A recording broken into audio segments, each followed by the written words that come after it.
ആൽത്തറയിൽ വാഴുന്ന ഓച്ചിറ പരബ്രഹ്മമൂർത്തിയുടെ കഥയാണ് ഇന്ന് നമ്മൾ കേൾക്കാൻ പോകുന്നത്. അകവൂർ ചാത്തന്റെ നിഷ്കളങ്ക ഭക്തിയിൽ പ്രസാദിച്ച ശ്രീ പരമേശ്വരൻ കാളയുടെ രൂപത്തിൽ പ്രത്യക്ഷപ്പെട്ട കഥയാണിത്. കൊല്ലം ജില്ലയുടെ വടക്കേ അതിർത്തിയിൽ സ്ഥിതി ചെയ്യുന്ന ഓച്ചിറ പരബ്രഹ്മ ക്ഷേത്രം സാധാരണ ക്ഷേത്രസങ്കല്പങ്ങളിൽ പല വിധത്തിലും വ്യത്യസ്തമായ ഒന്നാണ്. ക്ഷേത്രങ്ങൾക്ക് അനിവാര്യമായ ശ്രീകോവിലോ ചുറ്റമ്പലമോ ധ്വജസ്തംഭങ്ങളോ ഒന്നും ഇവിടെയില്ല. പടർന്നു പന്തലിച്ച ആലുകളും ആൽത്തറകളും മാത്രമാണ് ആകെയുള്ളത്. ഓച്ചിറ പരദേവർ കുടിയിരിക്കുന്നതും ഇത്തരമൊരു ആൽത്തറയിൽ തന്നെ. മഞ്ഞും മഴയും വെയിലും കണ്ട് പരദേവർ തന്നെ തേടിയെത്തുന്ന ആയിരങ്ങൾക്ക് ദർശനം നൽകുന്നു. ദക്ഷിണ കാശി എന്നുകൂടി അറിയപ്പെടുന്ന ഓച്ചിറ ക്ഷേത്രം 36 ഏക്കറോളം വ്യാപിച്ചു കിടക്കുകയാണ്. ഇവിടെ ക്ഷേത്രം പണിയിക്കാൻ ചില രാജാക്കന്മാർ ശ്രമിച്ചെങ്കിലും ദേവഹിതം അനുകൂലമല്ലാത്തതിനാൽ അത് നടന്നില്ല. പരദേവർക്കും ചുറ്റും മുമ്പുമുണ്ടായിരുന്ന കാട് വെട്ടി ക്ഷേത്രമുണ്ടാക്കാൻ ആദ്യം ശ്രമിച്ചത് തിരുവിതാംകൂർ മഹാരാജാവാണ്. അതിനുള്ള പ്രയത്നം തുടങ്ങിയതും പരദേവർ അശരീരിയായി അവതരിച്ച് മേൽക്കൂരയിൽ വീഴുന്ന മഴത്തുള്ളികൾ 4 സാഗരങ്ങളിലും പതിക്കണമെന്ന അസാധ്യമായ ആവശ്യം ഉന്നയിച്ചു എന്നും മഹാരാജാവ് തന്റെ ശ്രമത്തിൽ നിന്ന് പിന്മാറിയതായാണ് കഥ. ശ്രീകോവിലിനകത്ത് ഒതുങ്ങാതെ ഭക്തജന സമക്ഷം യാതൊരു മറയുമില്ലാതെ കഴിയാനാണ് പരദേവർക്ക് പ്രിയം എന്ന് പ്രശ്നവിചാരത്തിലൂടെ അറിയുകയും ചെയ്തു. ഇനി ഉത്ഭവകഥയിലേക്ക് കടക്കാം. ഈ കഥ പാക്കനാരുടേതാണ്. കൊട്ടാരത്തിൽ ശങ്കരനുടെ ഐതിഹ്യമാലിൽ വിവരിക്കുന്നത്.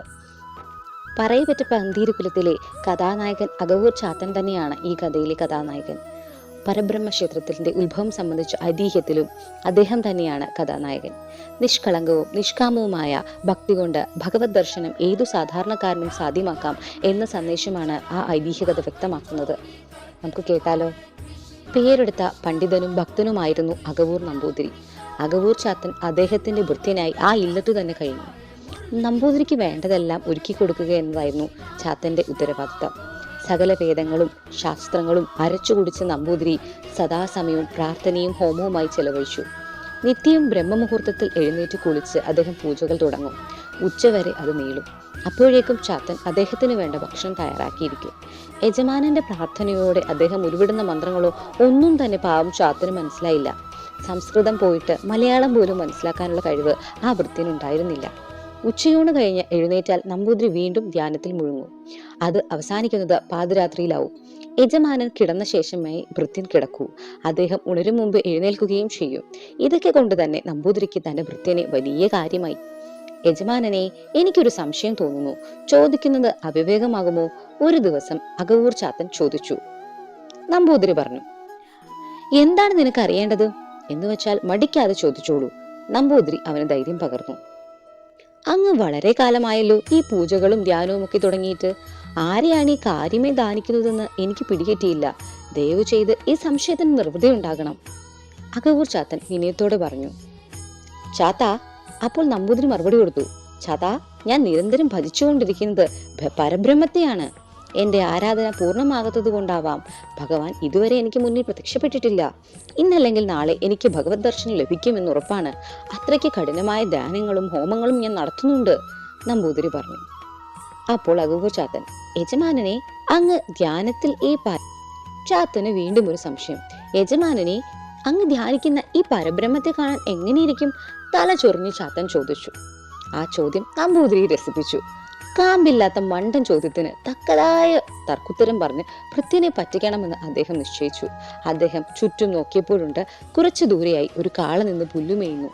അതിനെ ചൂണ്ടി നമ്പൂതിരി പറഞ്ഞു, ദാ ആ നിൽക്കുന്ന കാളയില്ലേ, ഏതാണ്ട് അതുപോലെയാണ് പരബ്രഹ്മം ഉണ്ടാവുക. അത് കേട്ട് ചാത്തൻ അമ്പരന്നു. പരബ്രഹ്മത്തിന് കാളയുടെ രൂപമായിരിക്കുമെന്ന് അറിവ് ഭക്തനും ആദ്യമായി കിട്ടുന്നതാണ്. ചാത്തൻ വേഗം ഓടിച്ചെന്ന് കാളയെ തൊഴുതു ഭക്തിയോട് പറഞ്ഞു, പരബ്രഹ്മമേ, ഇത്രയും കാലം അങ്ങേ വേണ്ടവിധം വണങ്ങാത്തതിൽ എന്നോട് കോപം തോന്നരുത്. ഇനി മുതൽ ഞാൻ എന്നും അങ്ങേ ആരാധിച്ചു കൊള്ളാം. മരമണ്ടനായ ഭൃത്യന്റെ ചെയ്തികൾ കണ്ട് അകവൂർ നമ്പൂതിരി വാ പൊളിച്ചു നിന്നുപോയി. പിറ്റേന്ന് മുതൽ നമ്പൂതിരിയുടെ കാര്യങ്ങളെല്ലാം ചെയ്ത ശേഷം ചാത്തൻ ആ സ്ഥലത്തെത്തുകയും കാളയെ തൊഴുത് പ്രാർത്ഥിക്കുകയും ചെയ്തു. പരബ്രഹ്മത്തിന്റെ മുന്നിലാണ് താൻ നിൽക്കുന്നതെന്നറിഞ്ഞ് ആ ഭക്തന്റെ മനസ്സ് നിറഞ്ഞു തുളുമ്പി. അങ്ങനെ 40 നാൾ തുടർച്ചയായി ഭക്തൻ മനസ്സ് നിറഞ്ഞ് കാളയെ ആരാധിച്ചു. അന്നേ ദിവസം രാത്രി ചാത്തന് മുന്നിൽ പരബ്രഹ്മം പ്രത്യക്ഷനായി. ചാത്തൻ ആകെ അമ്പരന്നു നിൽക്കി ഭഗവാൻ പറഞ്ഞു, ചാത്താ, നീ എന്റെ ഉത്തമ ഭക്തനാണ്. യജമാന ശുശ്രൂഷയും ഈശ്വര ഭജനയും നീ ഒരുപോലെ നിർവഹിച്ചു. ഒന്ന് മറ്റൊന്നിന് വിഘാതമാകാതെയുള്ള ഈ പ്രവൃത്തിയാണ് നിനക്ക് ദർശനം തരാൻ എന്നെ പ്രേരിപ്പിച്ചത്. ഇനി ഞാൻ എന്നും നിന്റെ കൂടെ തന്നെ ഉണ്ടാവും. പക്ഷേ നിനക്കല്ലാതെ മറ്റാർക്കും എന്നെ കാണാനാവില്ല. ഇത്രയും പറഞ്ഞ് പരബ്രഹ്മം മറഞ്ഞു. ചാത്തനാകട്ടെ അവാച്യമായ ആനന്ദത്തിൽ മുഴുകി. അങ്ങനെയിരിക്കെ ഒരു നാൾ അകവൂർ നമ്പൂതിരിക്ക് തെക്കു ദേശത്തേക്ക് ഒരു യാത്ര പോകേണ്ടതായി വന്നു. നമ്പൂതിരിയും ചാത്തനും കൂടി തലേന്ന് തന്നെ യാത്രകൾക്കുള്ള ഒരുക്കം നടത്തി. പിറ്റേന്ന് പുലർച്ചെ എഴുന്നേറ്റ് കുളിച്ച് അവർ യാത്രയ്ക്കൊരുങ്ങി. രണ്ടു വലിയ ഭാണ്ഡം നിറയെ സാധനങ്ങൾ നമ്പൂതിരിക്ക് കൊണ്ടുപോകേണ്ടതായി വന്നു. അവർ രണ്ടും ഭൃത്യനെ ഏൽപ്പിച്ച് അദ്ദേഹം മുന്നിൽ നടന്നു. ഭാണ്ഡങ്ങളുടെ അസഹ്യമായ ഭാരം മൂലം അപ്പോൾ തന്നെ ചാത്തന്റെ കാലുകൾ ഇടറിപ്പോയി. നാമസങ്കീർത്തനങ്ങൾ ഉരുവിട്ട് നമ്പൂതിരി മുന്നിൽ നടന്നു. എന്നാൽ ചാത്തന് അദ്ദേഹത്തിന്റെ ഒപ്പമെത്താനായില്ല. ഒറ്റയടി പാതയും കുന്നും മലയും ഒക്കെ കടന്ന് കുറേ ദൂരം പിന്നിട്ടതും ചാത്തന്റെ ദേഹം വിയർത്തു കുളിച്ചു. ശരീരം വല്ലാതെ ക്ഷീണിച്ചു. ഇനി ഒരടി പോലും നടക്കാനാവില്ലെന്ന സ്ഥിതി വന്നപ്പോൾ ചാത്തൻ ദയനീയമായി പ്രാർത്ഥിച്ചു. ഭഗവാനെ, ഇനി എനിക്ക് നടക്കാനാവില്ല. ഈ ഭാരം പേറി നടന്നാൽ ഞാൻ കുഴഞ്ഞു വീട് ചത്തുപോകും. യജമാനൻ എന്നെ ഏൽപ്പിച്ച പണി മുഴുവനാക്കാത്തത് നീതിയില്ലെന്നറിയാം. അദ്ദേഹത്തിന്റെ ശാപം ഏറ്റുവാങ്ങാതിരിക്കാൻ ഞാൻ എന്താണ് ചെയ്യേണ്ടത്? പറഞ്ഞു തീരും മുമ്പേ ഒരു അത്ഭുതമുണ്ടായി. ചാത്തൻ നിത്യവും വണങ്ങിയിരുന്ന കാള അവിടെ പ്രത്യക്ഷനായി. ഭൃത്യനെ അത്ഭുതപ്പെടുത്തിക്കൊണ്ട് അത് മനുഷ്യരെ പോലെ സംസാരിക്കാൻ തുടങ്ങി. ഭക്ത, ഇത് ഞാൻ തന്നെയാണ്. ആപത്ഘട്ടത്തിൽ ഭക്തരെ സഹായിക്കേണ്ടത് എന്റെ കടമയാണ്. ഈ ഭാണ്ഡങ്ങളുടെ കാര്യമോർത്ത് നീ വിഷമിക്കേണ്ട. അവ എന്റെ കൊമ്പുകൾ തൂക്കി നീ മുന്നിൽ നടന്നോളൂ, ഞാൻ പുറകെ വരാം. ചാത്തൻ കാളയെ തൊട്ടുതൊഴുത് അപ്രകാരം ചെയ്തു. അവർ വേഗം നടന്ന് ഗുരുനാഥന്റെ പിന്നാലെ എത്തുകയും ചെയ്തു. കുറച്ചു മുമ്പ് വരെ തോന്നിയിരുന്ന ക്ഷീണവും തളർച്ചയും ഒക്കെ അതിനകം തന്നെ ചാത്തനെ വിട്ടകന്നിരുന്നു.